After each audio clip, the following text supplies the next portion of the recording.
payment, but what do you think, Gene?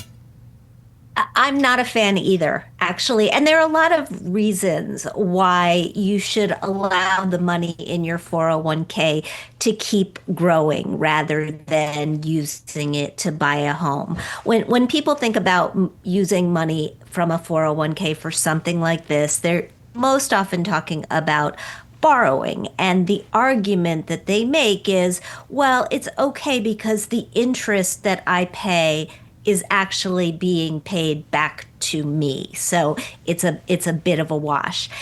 It's not a wash because when the money is out of your 401k, you lose out on all of those years of growth. And when you're using the money for a home, most loans have to be paid back inside of 5 years. With a home, you have 10 years.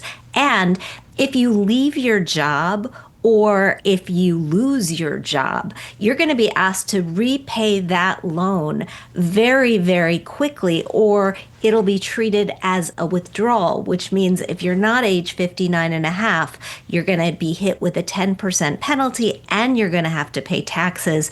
And that can be incredibly painful. So, Gene, let me ask you, though. So using a 401k plan for a home down payment, you're outlining there, listen, not ideal. But are there situations, Gene, you can imagine where it could make some degree of financial sense? Look, if you've looked at all of your other options for borrowing and you've eliminated them, you don't have the credit, for example, or you are in a bit of a cash crunch, maybe it could make sense. A 401k loan is going to be a lot less expensive than many other forms of borrowing. And that's the argument in favor of it.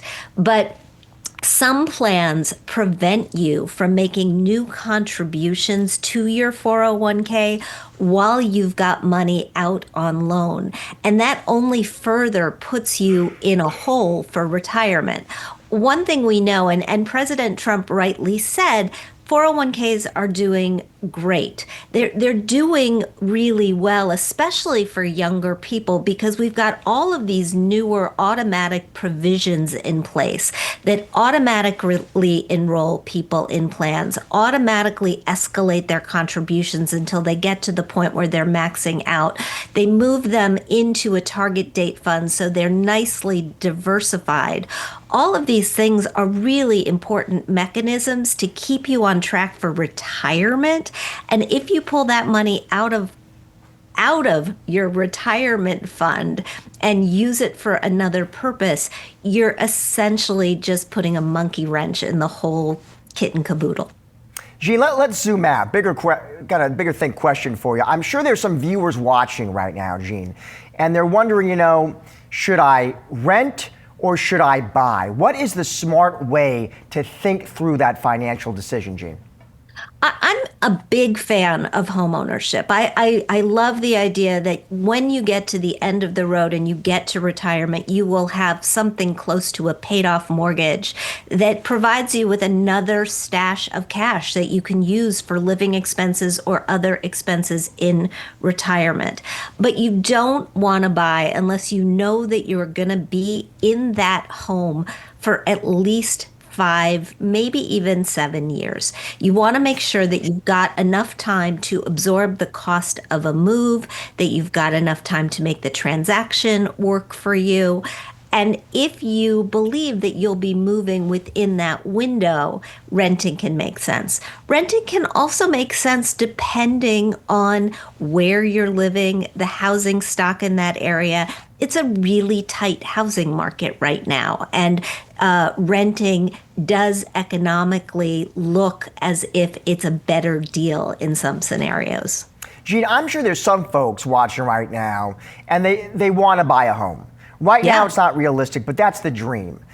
Long term, Gene, what are some smart, but also realistic tips to save for that dream? And are there also, Gene, programs that maybe you can tap into and leverage for that?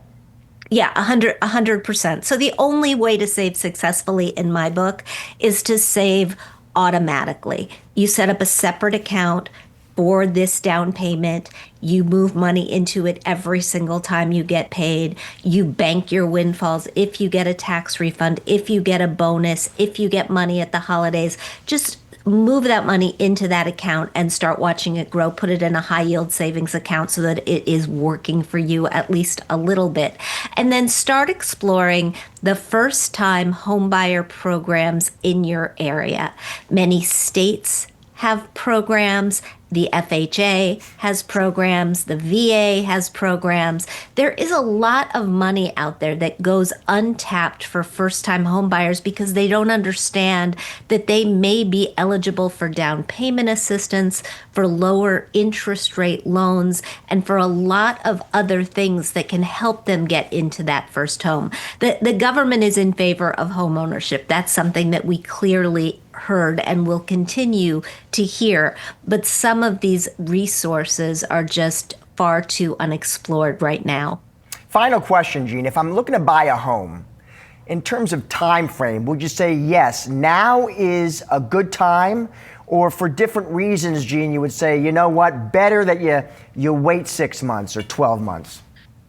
Look, I think that's an interest rate question for many, many people. I think that interest rates are going to stick around pretty much where they are right now for mortgages. So if you're waiting thinking we are going to go back to 4% land, we are not going to go back to 4% land. You are better off just figuring out what sort of home you can afford for the long term. Make sure you take into account the cost to live in that home, not just the mortgage payment. And once you find one that works for you, again, on that 5 to 7 year clock, I would say go for it. Jean, so good to have you on the show today. Thanks for your time. Appreciate it. Thank you for having me.